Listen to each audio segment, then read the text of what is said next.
నింబాద్రి. అక్కడ ఎందుకు అనేకమైన వేప చెట్లు ఉండేది కనుక వేపు గంటి పోయి భీములుగా మారింది, నామాంతరం చెంది ఆ అద్దం ముక్కలాగా శరీరం అవుతుందా అంటే ఏమవుతుంది? వజ్రం అంటే డైమండ్, డైమండ్ లాగా తయారవుతుందనే, డైమండ్ లాగా షార్ప్ గా ఉంటుంది అని అర్థం. ఈ పచ్చడి తింటే మంచి చురుకుగా శరీరం మారుతుంది అని అర్థం. భద్రదేహాయ సర్వ సంపత్ప్రదాయ చ, సకల సంపదలు అన్ని కూడా కలుగుతాయి అని.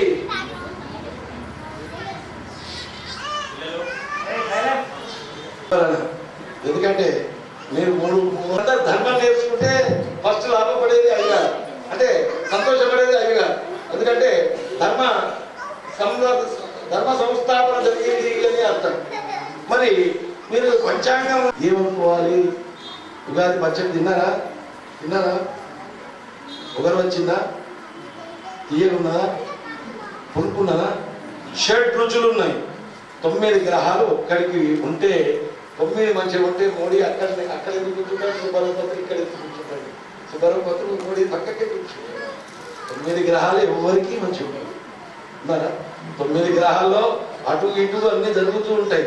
గ్రహ కథలు కుదింపనిగాక మనస్సు స్థిరంగా చేసుకొని సంపత్తవుచ విపత్తవుచ మనతాం ఏకరూపతాం ఉదయే సవితా రక్తశ్చ తథైవ చ. ఉదయించే సూర్యుడు అరుణారుణ కాంతిలో ఎలాగైతే ఉదయిస్తాడో, అస్తమించేటువంటి సూర్యుడు కూడా అరుణారుణ కాంతిలో ఎలా అస్తమిస్తాడో, అస్తమించడం దుఃఖానికి సంకేతం అయితే ఉదయించడం సంతోషానికి సంకేతం. అందరూ కూడా జాగరూకగా జీవనోపాధిని అనుసరించడానికి ముందుకు పోతున్నటువంటి సమయం సూర్యోదయం. అస్తమించడం నిద్రించడానికి ముందు వచ్చేటువంటిది. మరి 2 సమయాలలో కూడా మహానుభావులు ఎలా ఉంటారయ్యా అంటే కష్ట సుఖాలు కాబడి ఉంటారు. ఆ కష్ట సుఖాలను సమంగా తీసుకొని ఏకరూపతగా ఉండేటువంటి వారే గొప్పవారు. మరి ఈ పంచాంగంలో 7 రుచుల మాదిరిగా కష్టాలు సుఖాలు ధైర్యం పిరికి అన్నీ వస్తాయి. నవరసాలు ఇందులో ఇముడుతాయి. ఆ నవరసాలను ఇముడుచుకొని మనం ముందరికి నడవడమే జీవితం. మరి ఇంతసేపు ఏం చెప్పా? ఉగాది ప్రాసెస్, ఉగాది ఎలా ఏర్పడుతుందో చెప్పా, తర్వాత ఉగాది ఎలా చేయాలో చెప్పా. ఇప్పుడు ఏం చెప్తున్నా? ఉగాది నాడు చేసేటువంటి ప్రక్రియలో ప్రధానమైన ప్రక్రియ ఏంది? పంచాంగ శ్రవణం. ఆ పంచాంగ శ్రవణం ఏం చేయాలి చెప్తున్నా, వినండి. శ్రీ కళ్యాణ గుణావహం రిపుహరం దుస్వప్న దోషావహం గంగా స్నాన విశేష పుణ్యఫలదం గోదానతం నానా కర్మ సుసాధనం సముచిత పంచాంగమాకర్ణ్యత. పంచాంగం ఎందుకు మన దక్షిణ పెట్టారా? అవసరం లేదు. మా ఇంటికి ఏం వస్తే ఏమిస్తావు, మీ ఇంటికి ఏమి వస్తే ఏమిస్తావు, అవసరమే లేదు. పంచాంగం ఎందుకు వినాలి అంటే తిథివార నక్షత్ర యోగ కరణాలను ఎవరైతే తెలుసుకొని నడిచే మానవుడు ఉంటాడో వాడు ఉత్తమోత్తముడుగా సకల కార్య సాధకుడుగా ఉంటాడు చెప్తున్నాడు. ఇది ఇందులో పంచాంగం అంటే మళ్ళీ ఒకసారి చెప్తున్నాను. ఇప్పుడు వారాలు ఏవి మాసాలు ఇవన్నీ కాకుండా తిథివార నక్షత్ర యోగ కరణాలు మాత్రమే పంచాంగం. తిథివార నక్షత్ర యోగ కరణాలను పంచాంగం అంటారు. ఈ పంచాంగ శ్రవణం చేస్తే రిపుహరం అంటే శత్రువులు నశించిపోతారు. శత్రువులు అనగానే మీకేం కనిపిస్తున్నాయి? ఒకసారి కళ్ళు మూసుకొని శత్రువులు అనగానే ఇట్లా కత్తి పట్టుకోవడం, గన్ను పట్టుకోవడం కనిపిస్తున్నాడా? శత్రువులు ఎక్కడో లేదమ్మా, మీ దగ్గరనే ఉన్నారు. శత్రువులు ఎవరు? కామమోహమద మాత్సర్యాలు. తన కోపమే తన శత్రువు, తన శాంతమే తనకు రక్ష. దయ చూసింది. ఈ కామక్రోధాది అరిషడ్ వర్గాలు ఎవరికైతే నశిస్తాయో వాళ్ళు సంపూర్ణ గ్రహాల యొక్క ఫలితాలను ఆస్వాదిస్తారు. కామక్రోధ లోభమోహ మదమాత్సర్యాలనే ఆ గ్రహాలు కలిగించి మనను పాపులను చేస్తుంది, పుణ్యులను చేస్తుంది. ఇవే ఎప్పుడు ఉదాయన అయినటువంటి దేహాలే ఉంటారు. మరి రిపుహరం దుస్వప్న దోషావహం, దుస్వప్న దోషాలన్నీ కూడా హరిస్తాయి. కుంభమేళ ఎట్లా పోదాం కాలు పడదాం, ఇది పడదాం, అది పడదాం, ఒక్కళ్ళకి చెప్పకుండా ఒక్కళ్ళు ప్లాన్ చేసుకొని పోయి వచ్చారు. గంగా స్నానానికి ఎందుకు పోతున్నారో ఎవరికి ఏం తెలియదు. కుంభమేళ ఎలా వచ్చిందో ఎలా తెలియదు. కుంభమేళ ఎందుకు వచ్చిందో తెలియదు. పోయినాము స్నానం కాదు, మా గంగా స్నానం చేసాం, నేను చేసి వచ్చా. ముని అమావాస్య నాడు చేసా ఇంకా గ్రేట్, అందులో పుణ్యం నాడు చేసా ఇంకా గ్రేట్, శివరాత్రి నాడు చేసా ఇంకా గ్రేట్. ఎందుకు చేశాం ఏం తెలియదు. కుంభం, మీనం, మేషం, వృషభం, మిథునం, కర్కాటకం ఈ రాశుల్లో క్రమంగా గ్రహాలు ఉంటే కుంభమేళ ఏర్పడుతుంది. ఈ కుంభమేళ 144 సంవత్సరాలకు ఈ గ్రహాలు ఇట్లా ఏర్పడుతుంది. ఆ ఏర్పడిన సమయంలోనే ఎన్ని రోజులు, నెల 15 రోజుల కుంభమేళ యాత్ర ఉంటుంది, గంగా స్నానం ఉంటుంది. అలాంటి ఈ పంచాంగం అంటే ఇదే చెప్పేది కదా, పంచాంగమే ఆ కుంభమేళ అని చెప్పేది కదా, 6 గ్రహాలు అని చెప్పారు కదా, 6 రాశులలో ఉంటే ఇది కుంభమేళ వస్తుంది అని చెప్పారు. మరి ఇది వింటే గంగా స్నాన విశేష పుణ్యఫలదం, గంగా స్నానం చేసినటువంటి పుణ్యఫలదం. మీరందరూ పోయినా పోకున్నా ఏమనుకోకుండా గంగా స్నానం ప్రయాగరాజ్ స్నానం చేసినట్టే పుణ్యం. గోదాన తుల్యం రుణాం, గోదానం చేసినటువంటి పుణ్యం కలుగుతుంది. ఆయుష్ చచ్చిపోతామంటే రేపు చచ్చిపోతున్నామంటే అప్పో ఇవాళ అన్ని ముఠ చెప్పాలి. అయ్యగారికి కూడా ఒక గుమ్మడికాయ పాడైందైనా మనం ముఠ చెప్పాలి. ఆ పిరికితనం పోగొట్టుతుంది, ఆయుష్ పెరుగుతుంది. శుభకరం సంతాన సంపత్ప్రదం, చక్కటి సంతానం కలగాలి. సంతానం ఉండడం గొప్ప విషయం కాదు. సంతానం కూడా ఎటువంటిదై ఉండాలి, లోక కీర్తి కలిగేటువంటి పుత్ర సంతానం కానీ పుత్రికా సంతానం కానీ ఉంటే ఆ తల్లిదండ్రులకు పేరు ప్రతిష్ట, అటువంటి సంతానం కలుగుతుంది. నానా ఒక్క మాటలో చెప్తాను, పంచాంగం వింటే అన్నిట్లలో సకల కార్యేషు విజయ ప్రాప్తి, నానా కర్మసు సాధనం సముచితం పంచాంగమాకర్ణ్యతాం. ఈ పంచాంగాన్ని వినండి. ఇది చాంద్రమాన సౌరమానాలని చెప్పాను. ఈ తిథేశ్వయమాప్నోతి, తిథి వింటే ఏందయ్యా కీర్తి కలుగుతుంది. వారాత్ ఆయుష్యవర్ధనం, ఇవాళ వారం ఏంది, ఆదివారం పొద్దున 8 గంటల మంచి ఉంటుంది. క్రమంగా తెలుసుకుంటే మీరే పంచాంగం చెప్తారు. శుక్రవారం పంతులకు ఫోన్ చేసే అవసరం లేదు. తిథి తెలుసుకొని ఇవాళ అష్టమి ఉన్నది, వాళ్ళ అమావాస్య ఉన్నది, వాళ్ళ ఉత్తమం శుభం క్షేమకరం సౌఖ్యం సర్వదా విజయప్రదం. పంచాంగం తెలుసుకొని నడవడం వల్ల సర్వకార్యాలలో విజయం చేకూరుతుంది. చెప్పైందా? పంచాంగాలు ఏముంటాయి? ఏది ఇప్పుడు ఇంతకుముందు చెప్పిన 3 రకాలు కాదు. ఇప్పుడు వీళ్ళది ఒక పంచాంగం ఉంటుంది, తమిళనాడులో ఒక పంచాంగం ఉంటుంది, మనది ఒక పంచాంగం. ఆ 3 పంచాంగాలు కాదు, ఇక్కడ ఒక 3 పంచాంగాలు ఉంటాయి. పంచాంగంలోనే 3 భాగాలు ఉంటాయి. ఒకటి ముహూర్త విభాగం,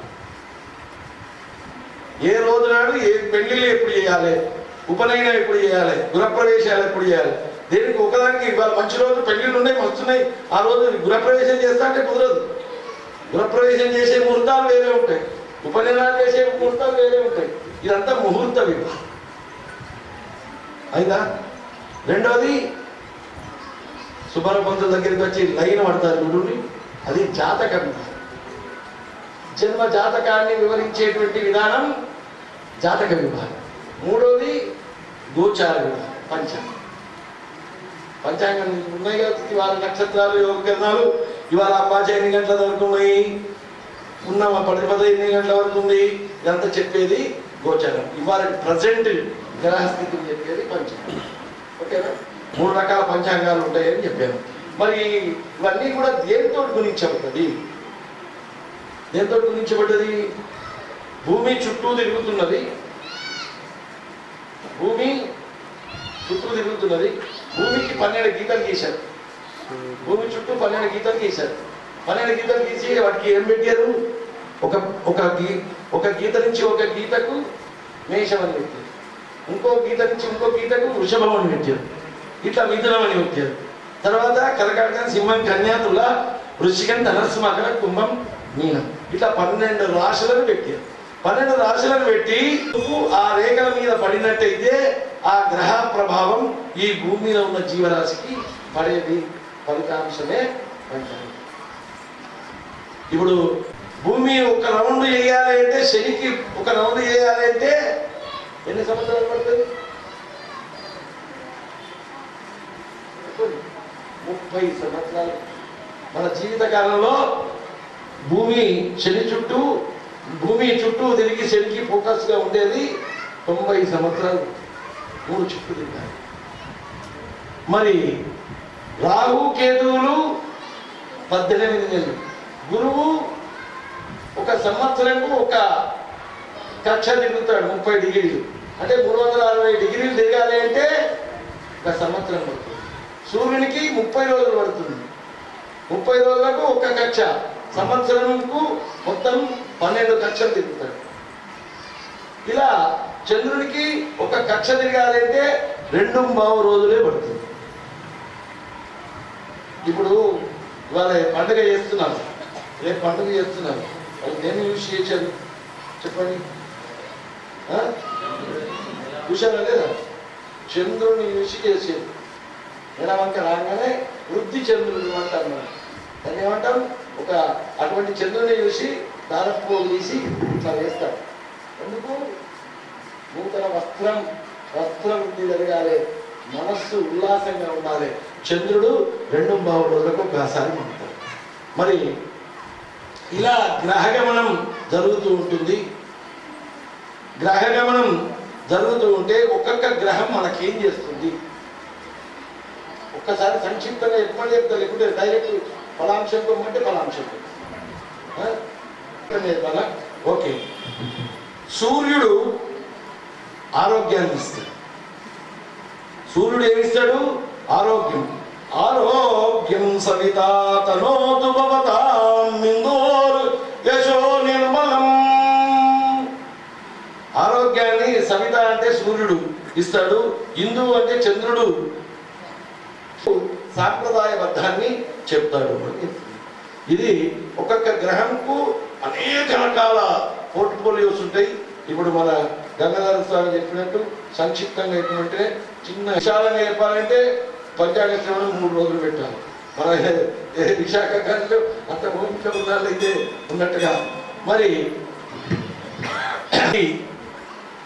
చూసి చూసి చూసి అందరూ ఇప్పుడు మంచి కొద్దిగా టైం దొరికితే చాలు సెల్ ఓపెన్ చేసుడు, యూట్యూబ్ అంతేనా? అందులో షష్టగ్రహ కూటమి ఈ రాశికి మంచి లేదు అని వస్తున్నదా లేదా? భయపడ్డారా లేదా? షష్టగ్రహ కూటమి, భూమి పటాపంచలైపోతుంది, ఏదో అయిపోతుంది, ఎక్కడో అయిపోతుంది. మనం మాత్రం ఇవాళ పోలేదు తిన్నాం మంచిది. షష్టగ్రహ కూటమి ఏర్పడ్డది నిన్న. ఈ షష్టగ్రహ కూటమి గురించి అనేక రకాల మంది అనేక విద్వాంసులే అనుకుందాం. విద్వాంసులు కూడా ఏమైపోయినారు అంటే సంకుచితానికి పోయి ఏం చేశారు? షష్టగ్రహ కూటమి వల్ల ఈ రాశులకు తీవ్ర ప్రమాదం అనగానే అది చూసి అయ్యగారు షష్టగ్రహ కూటమి మరి ఒక శాంతి వెళ్తామా అని మమ్మల్ని కూడా అడిగారు. మంచిదే కదా, మాకే లాభం, పెడతామంటే పెడతాం. అయితే అంటే మంచి మంచి పండితులు కూడా వర్ణించారు అని చెప్తున్నారు. నిజంగా అది షష్టగ్రహ కూటమి ఏ రాశిలో వచ్చింది? మీన రాశిలో వచ్చింది. షష్టగ్రహ కూటమి ఏ రాశిలో వచ్చింది? మీనంలో ఎవరున్నారు? శుక్రుడు ఉన్నాడు. మీనంలో శుక్రుడు, బుధుడు, చంద్రుడు, రవి 4 గ్రహాలు అయినాయి కదా. శని 6 గ్రహాలు. 6 గ్రహాలను ఏమంటారు? షట్. షష్టగ్రహాలు ఒక చోట వచ్చే కనుక షష్టగ్రహ కూటమి అని ఏర్పడుతుంది. ఇందులో రాహు ఏది నేలో మారిపోతాడు. చిన్న పిల్లవాణి లేదు, మన రాహు వృద్ధుని మాదిరిగా అయిపోయినాడు. ఆ ఇంట్లో ఎక్కడైనాడు? వృద్ధుని మాదిరిగా అయిపోయినాడు. 90 ఏళ్ళ ముసలాయిలకు ఏమైనా శక్తి ఉంటుందా? 90 ఏళ్ళ ముసలాయిలకు ఏదన్నా మెత్తడి అన్నం చేయాలన్నా వద్దా? అవసరంగా బిర్స్ అన్నం చేస్తే ఏంటి అడుగుతున్నాడు. మెత్తడి అన్నం చేయాలి. రాహు అటువంటి సిచ్యువేషన్లో ఉన్నాడు. మరి అక్కడనే ఎవరున్నారు? శని ఉన్నాడు. శని చిన్న పిల్లవాడిగా వచ్చాడు. చిన్న పిల్లవాడికి కూడా మంచి గట్టి గట్టి పదార్థాలు పెడితే తింటాడా? మెత్తడి పెడితే తింటాడు. ఏమైనా చేయగలుగుతాడా? చేయలేడు. రాహు ఏం చేయలేడు, ఇక్కడ శని కూడా ఏం చేయలేడు. అయిపోయిందా? 2 గ్రహాలు వెళ్ళిపోయినాయా షష్టగ్రహ కూటమిలో? ఒక ఆయనే ముసలాయన అయినాడు, ఒక ఆయనే చిన్నపిల్లాడైనాడు. మూడోది శుక్రుడు, అక్కడ వీనస్. శుక్రుడు ఉన్నాడు. శుక్రుడు ఉచ్చ స్థానంలో ఉన్నాడు. శుక్రునికి ఫ్రెండ్ బుధుడు ఉన్నాడు, నీచంలో ఉన్నాడు. ఇది ఏమేమి యోగం ఇస్తున్నాయి అంటే బుధ శుక్ర యుతి ఒక మోడరేట్ రాజయోగాన్ని ఇస్తుంది, నీచభంగ రాజయోగాన్ని ఇస్తుంది. మరి అక్కడనే అమావాస్య కనుక రవిచంద్రుడు ఉన్నారు. రవి, చంద్రుడు, బుధుడు, శుక్రుడు, రాహు, శని, ఈ గ్రహాలు ఉన్నాయి. ఈ గ్రహాలు ఉంటే దీన్ని భయంకరంగా వర్ణించి షష్టగ్రహ కూటమి అన్నారు. ఎప్పుడు కూడా ఒక అందరు చదువుకున్న వాళ్ళే కదా, అందరు సోషల్లో చదివే వాళ్ళే కదా, అందరు ప్లానెట్స్ గురించి తెలిసిన వాళ్ళే కదా. 30 డిగ్రీలలో 20 డిగ్రీల నుంచి 10 డిగ్రీల నుంచి 20 డిగ్రీల వరకు యుగావస్థ అంటారు. గ్రహానికి పటిష్టమైన 1 నుంచి 10 బాల్యావస్థ, 20 నుంచి 30 వరకు వృద్ధావస్థ. ఈ వృద్ధావస్థలో ఉన్న గ్రహాలు కానీ బాల్యావస్థలో ఉన్న గ్రహాలు కానీ మాత్రం నిన్న ఎంత 29వ తారీఖు కనుక యువావస్థలో ఉన్నాయి. యువావస్థలో ఉన్న రవికి షష్టగ్రహ కూటమి వస్తే ఎవరికి దుష్ప్రభావం? రాజులకు దుష్ప్రభావం, పరిపాలకులకు దుష్ప్రభావం. ఇది షష్టగ్రహ కూటమి. సందేహ నివృత్తి అయిందా? ఇంకా కొద్దిగా ఏమైనా ఉన్నదా? ఇంకా ఏమైనా ఉంటే చెప్పమంటే చెప్తా. ఇది షష్టగ్రహ కూటమి మీన రాశిలో ఎలాంటి ప్రవేశం ఉంటే ఏం జరిగిందయ్యా అంటే ఫ్లైట్లో సముద్రంలో పడి మునిగిపోయినాయి, స్టీమర్లు మునిగిపోయి జలానికి సంబంధించినటువంటి ప్రమాదాలు జరిగే అవకాశం ఉంది, అతివృష్టి జరిగే అవకాశం ఉంది. దానివల్ల జనాలకు రాబోయే కాలంలో, ఇప్పుడే కాదు, ఉత్తరాభాద్ర నక్షత్రం మీదకి శని సంచారం వచ్చినప్పుడు ఇంకా బలిష్టం అవుతాడు. అప్పుడు మొదలవుతాయి. ఇప్పుడు బాల్యావస్థలోనే ఉన్నాడు. ఈయన మీనలో ఎన్ని రోజులు ఉంటాడు? శని 30 నెలలు ఉంటాడు. ఓకే, శివ. ఇది 39వ సంవత్సరం, ప్రభవాది 39వ సంవత్సరం, విశ్వావసు నామ సంవత్సరం. విశ్వావసు నామ సంవత్సరంలో శశ్వద్విశ్వావసు మధ్య సస్యార్గ సమన్విత నృప లోభ సమన్వితా. రాజులు లోభులైతారు అని అర్థం. లాభులు ఇప్పుడే కనిపిస్తున్నాయి. రాజులు లోభులైతారు అంటే మనం డిఏ ఉద్యోగులకు డిఏ ఇవ్వము, టీఆర్సీ ఇవ్వము, అని ఆల్రెడీ డిక్లేర్ చేశారు. రాజు లోభత్వానికి గురి అయినట్టే కదా. మరి విశ్వావసు నామ సంవత్సరంలో పంటలన్నీ మధ్యరకంగా పండుతాయి, ధరల హెచ్చు పెరుగుతుంది, చోర భయం ఉంటుంది, ప్రజలకు అనారోగ్యం ఉంటుంది, ప్రభువులు లోభత్వానికి పరిపాలన లోభత్వంతో చేస్తారు, ప్రజల యొక్క విశ్వాసాన్ని కోల్పోతారు, వర్షాలు అతిగా పడతాయి, రైతులకు కొన్ని చోట్ల అనుకూలం, కొన్ని చోట్ల అతివృష్టి అననుకూలం, ప్రభుత్వ ప్రతిపక్షాలకు నిరంతరం ఒక యుద్ధ వాతావరణం ఉంటుంది. మనం నిర్ణయించినట్టే అన్నిటికీ ఒక పోర్ట్ఫోలియో ఉంటుంది. ఆ పోర్ట్ఫోలియోలో రాజు వాహనం ఏనుగు, సస్యాధిపతి గురువు, పశుపాలకుడు యముడు, స్థాన సంరక్షకుడు యముడు, మంత్రి చంద్రుడు, సేనాధిపతి రవి, ధాన్యాధిపతి కుజుడు, అర్ఘ్యాధిపతి రవి, మేఘాధిపతి రవి, నీరసాధిపతి గురువు. ఇలా మే 14 నుంచి గురువు వృషభ రాశి నుంచి మిథున రాశికి రావడం వల్ల సరస్వతీ నది పుష్కరాలు ఆరంభమైంది. సరస్వతీ నది ఎక్కడ ఉన్నది అంటే సరస్వతీ నది బద్రీనాథ్లో తుంగేళ్ల రూపంలో కనిపిస్తుంది. అది అంతర్వాహిని కనిపించకుండా మీరు ఎక్కడో ఇది ఈ నది దాని పుష్కరాలకు గురి అనగానే ఓ కుక్కల వెనుక ఒక్కలు ఉంటే గురి సరస్వతి నది మనకు ఎక్కడ బద్రీనాథ్ భీమాపూర్ దగ్గర కనిపిస్తుంది. అంటే చైనా ఇండియా బోర్డర్ దగ్గర కనిపిస్తుంది. ఆ తర్వాత ప్రయాగాలలో అంతర్వాహినిగా ఉంటుంది. మరి ఈ సంవత్సరం నవంబర్ 2 మౌఢ్యాలు ఉన్నాయి, గురు మౌఢ్యం ఉన్నది, మరి మళ్ళీ ఫిబ్రవరి 20 నుంచి ముహూర్తాలు ఉన్నాయి. ఈ సంవత్సరం విశ్వావసునామ సంవత్సరం ఎలా ఉంటుంది అంటే ప్రజలకు అనేక కష్టాలు ఏర్పడతాయి. మీనరాశి వారికి రాశుల గురించి మళ్ళీ చెప్తాను. మీనలో ఉండేటువంటి భూమికి ప్రకంపనలు వచ్చి సునామీలు ఏర్పడే అవకాశం ఉంది.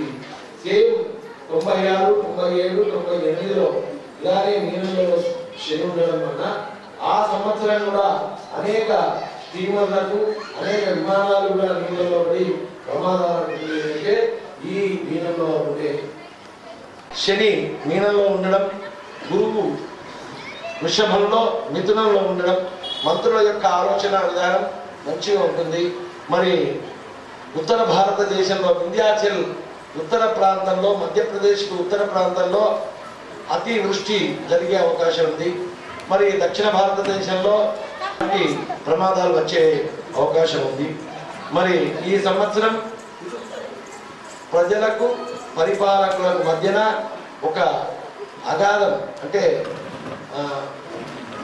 ఏది ఎక్కువ విచారం మేషరాశిని పరిశీలిద్దాం. మేషరాశి 2 వ్యయం 14. మేషరాశి యొక్క ఆదాయం ఎన్ని?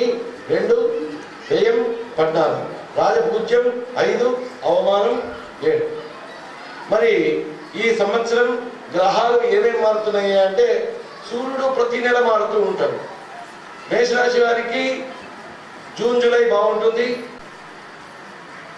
నవంబర్, డిసెంబర్, జనవరి బాగుంటుంది సూర్యుడు మేషరాశి వారికి.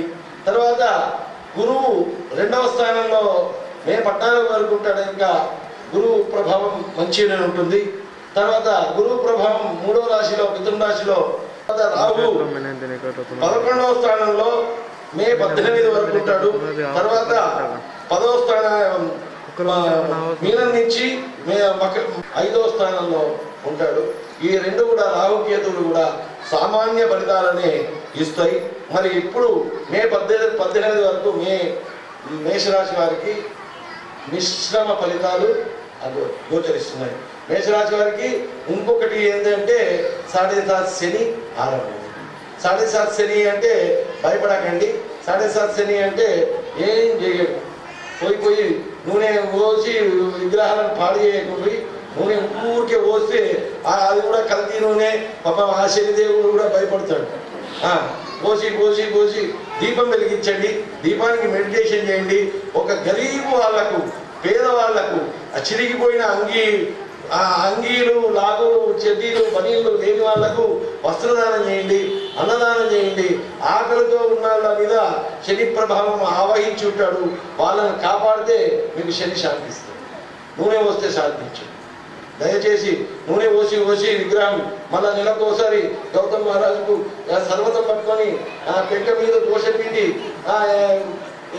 తీసినట్టు